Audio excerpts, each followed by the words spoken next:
வணக்கம். நான் ஒரு முறை அமெரிக்காவுக்கு போயிருந்தப்ப, அங்க கொஞ்சம் புதுமையான தலைப்பில ஏதாவது பேசுங்களேன்னு கேட்டாங்க. வழக்கமா நகைச்சுவைக்கு பேசுங்கன்னு சொல்லுவாங்க. சில சமயத்தில புதுமையா ஏதாவது பேசுங்களேன், திரை இசை பற்றி பேசுங்க அப்படின்னாங்க.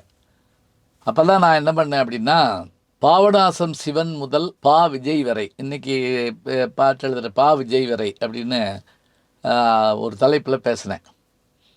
அப்படி பேசுறப்ப தாங்க நான் நடுவுல வந்து டிபி ராஜலட்சுமி அவங்கள பத்தி சொல்லிட்டு வந்தேன். அதாவது தமிழ் சினிமாவினுடைய முதல் சகலகலாவல்லி அந்த அம்மா தான். அதான் முதல் பேசும் படத்தினுடைய நடிகையும் கூட. நான் பேசி முடிச்சு அவங்கள பத்தி சொல்றப்ப, அ அங்க உட்கார்ந்திருந்த ஒரு பெண்மணி எந்திரிச்சு வந்து, "அவங்க எங்க பாட்டி தாங்க" அப்படின்னு சொன்னாங்க.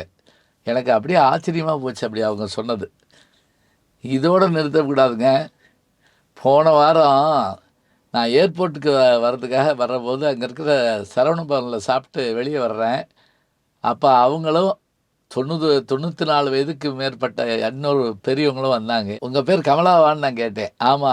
டிபி ராஜலட்சுமியினுடைய பொண்ணா நீங்க?" "ஆமா." அந்த 94 வயசு பெரியம்மா சொன்னாங்க. இவங்ககிட்ட நான் கேட்டேன், "அப்பா நீங்க தானே இந்த அமெரிக்கால வந்து சொன்னீங்க உங்க பாட்டின்னு?" "ஆமா. இவங்க அம்மா தான் அவங்க." அப்படின்னு சொல்லி சொன்னாங்க. நான் அவங்களுடைய பாதங்கள தொட்டு கும்பிட்டேங்க உண்மையிலேயே.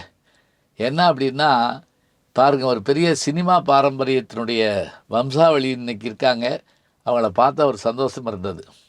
சரி, இப்ப நம்ம இது ஒரு சின்ன செய்தியா வச்சுக்கங்க. நாம பேசப் போறது என்ன அப்படின்னா, திரை இசை கவிஞர்கள்ல முக்கியமானவர் யாருன்னு கேட்டா, நம்முடைய பாபநாசம் சிவன் அவர்கள் தான். என்னப்ப நல்லவா என்றாயும் வல்லவா. திரை இசை அலைகள்னு வாமனன் வந்து 5 தொகுதி எழுதியிருக்காருங்க. திரை இசை பற்றி படிக்க வேண்டிய முக்கியமான புத்தகங்கள்ல அது ஒண்ணு. அதுல இலக்கிய வரலாறு மாரி அது வந்து திரை இசை வரலாறு. பாபநாசம் சிவன் யாரு? இவர பத்தி சொல்றப்பயே, ஊரும் பாபநாசம் இல்ல, பேரும் சிவன் இல்ல. அப்படித்தான் ஆரம்பிப்பாருங்க. இதுவே நமக்கு இப்ப ஆச்சரியமா இருக்குது.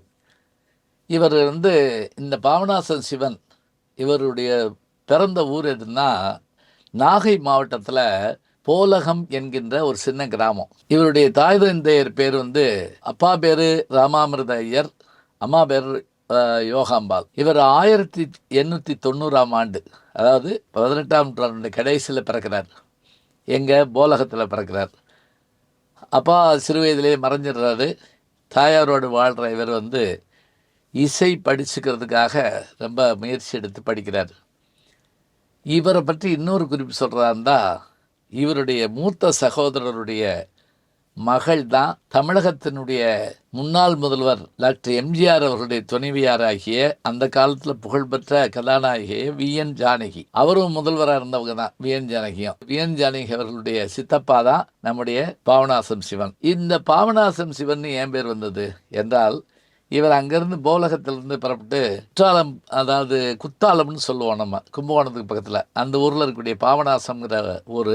அங்க இவர் வந்து சிறு வயதில் பாடல்கள் பாடுறதை கேட்டுட்டு, சிவபெருமானே இறங்கி வந்து பாடுறாரோ அப்படின்னு எல்லாரும் நினச்சி இவரை சிவன் அழைக்க ஆரம்பிச்சாங்க. இந்த போலகம் ராமையா தாங்க பாபநாசத்தில் கொஞ்ச நாள் வாழ்ந்தார். இவரை எல்லாரும் சிவன்னு சொன்னாங்க. பாபநாசம் சிவன் ஆயிட்டாருங்க. அதுக்கு பிறகு திருவனந்தபுரம் போனார். தமையனார் வீட்டில் இருந்தார். சான்ஸ்கிரிட் காலேஜில் படித்து வையகர்ணாங்கிற அந்த பட்டத்தை பெற்றார். இவர் அந்த சம்ஸ்கிருத பட்டம் பெற்ற பிறகு தனக்கு ஒரு குரு வேண்டும் நினச்சி அவரை தேடுறாரு.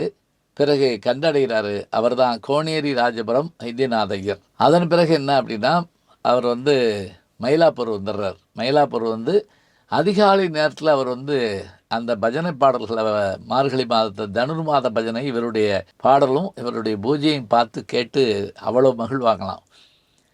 என்ன ஆச்சரியம்னா, இதுவரைக்கும் சொன்ன பாபநாச சிவனை பற்றிய வரலாறு இருக்கட்டும், இவர் என்ன சினிமா திரையுலகில் செஞ்சார் அப்படின்னு பார்த்தா, அதாவது இவர் தன்னுடைய 83 வயது வரைக்கும் வாழ்ந்த இவர் 890 பிறந்து 1973 மறைகிறார்னா, திரையுலகில் இவர் என்ன சாதிச்சார் அப்படின்னா, 70 திரைப்படங்களுக்கு பாடல் எழுதியிருக்காரு. 800 பாடல்களுக்கு மேலே இவர் இயற்றியிருக்கிறார். அதாவது இவர் பாடிக்கிட்டே எழுதுவாருங்க. அதே மாதிரி அப்படியே இசையமைப்பார், அப்படியே பாட வைப்பார். அதாவது இவர் இந்த 800 பாடல்கள் சரி, 70 படங்களும் சூப்பர் டூப்பர் ஹிட் படங்கள் தான். அது காரணம் என்ன தெரியுங்களா? தியாகராஜ பாவதர் என்ற இந்த எம்கேடி அவருடைய குரல் இவருடைய பாடலால் மெளிர்ந்தது.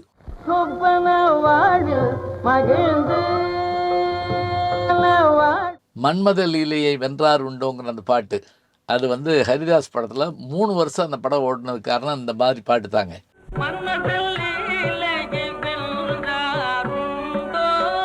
திருநீலகண்டர் படத்தில் வரக்கூடிய பாட்டு, அதே போல் சிவகவியில் வரக்கூடிய பாட்டு, பூமியில் மானுட ஜென்மம் எடுத்தும் ஒரு புண்ணியம் விலங்குகள் போல்ங்கிற பாட்டு,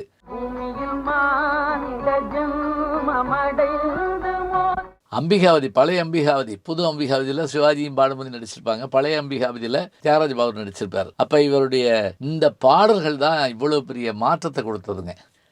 தமிழ் திரையுலகில் இவர் பாட்டை உச்சரிக்காதவங்க இல்லை. உதாரணமாக நான் சொல்கிற புள்ளி விவரத்தை நீங்கள் நம்புறீங்களோ இல்லையோ, சீதா கல்யாணம்ங்கிற படத்தில் 22 பாட்டு இவரே எழுதியிருக்கிறாரு. தியாகராஜ பாகவதருக்கு 60 பாடல்களையும், அசோக் குமாரில் உனைக்கண்டு மயங்காத பேர்கள் உண்டோங்கிற உள்பட 19 பாடல்களையும், சிவகவி படம் பொய்யாமொழி புலவருடைய கதை அதில் 29 பாடல்களையும் இவர் ஒருத்தரே எழுதியிருக்கிறாருங்க. இவரே பெரும்பாலும் இசையமைச்சிருவார்.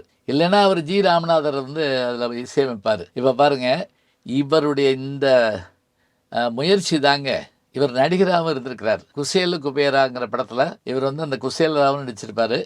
அதே போல் சேவா சதனம், தியாக பூமி போன்ற படங்களில் இவர் வந்து நடிகராகவும் நடிச்சிருப்பார். பாருங்கள், இசை உலகில் தனக்கென தனியண்டத்தை வைத்து அதுக்கு மேல் நடிகராகவும் இருந்த இவருடைய வாழ்க்கையில் 1000 கஷ்டங்கள் இருந்தது. அவர் தன்னுடைய திருமணத்திற்கு பிறகு அவருடைய 2 பெண் குழந்தைகள், அவங்க இவருடைய கிருதிகளை எல்லாம் தொகுத்து வச்சுருக்கிறாங்க, இசை வடிவ பாடல்கள் எல்லாம் தொகுத்துருக்குறாங்க. இந்த செய்திகளை பார்க்குறோம். அதே போல் இவர் வீடு கட்டுறதுக்காக வச்சுருந்த படமெல்லாம் யாரோ ஒருத்தர் வாங்கிட்டு போனவர், அவர் கொடுக்கவே இல்லை. கஷ்டங்கள் இவருக்கு இருந்தாலும் கூட அந்த கஷ்டத்தை சொல்லி இவர் பாடுறப்ப கேட்குறவங்களுக்கு அப்படியே கண்ணீர் வந்துடுவாங்க. நான் ஒரு விளையாட்டு பொம்மையோ அப்படின்னு கற்பகம்பால்கிட்ட பாடுவாராங்க. அவர் பாடிட்டு வர்றப்ப கேட்குறவங்க அப்படி அதுக்கு பின்னாடி கண்ணீர் மல்கத்தான் வருவாங்களாம். இன்றைக்கும் மேடையில் இவர் பாடுற பாடகர் வந்து கண்கலங்காமல் இருக்க மாட்டாருமாங்க.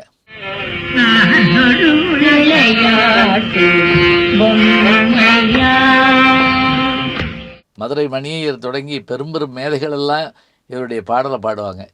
இத்தகைய பெருமையுடைய பாபநாசம் சிவன் அவர்கள் தமிழ் திரையுலகினுடைய தொடக்க காலத்தை மிக அருமையாக தொடங்கி வைத்தார் என்று நாம் பெருமையாக சொல்லலாம்.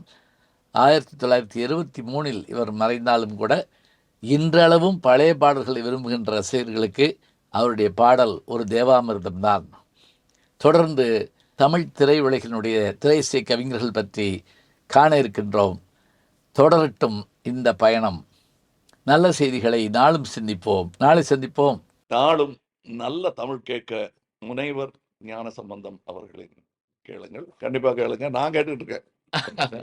நம்முடைய யூடியூப் சேனலை சேர்ந்து Instagram, Facebook, Twitter, blog, WhatsApp channel என்று அத்தனையிலும் நான் முன்தொடர்ந்து செல்கிறேன்.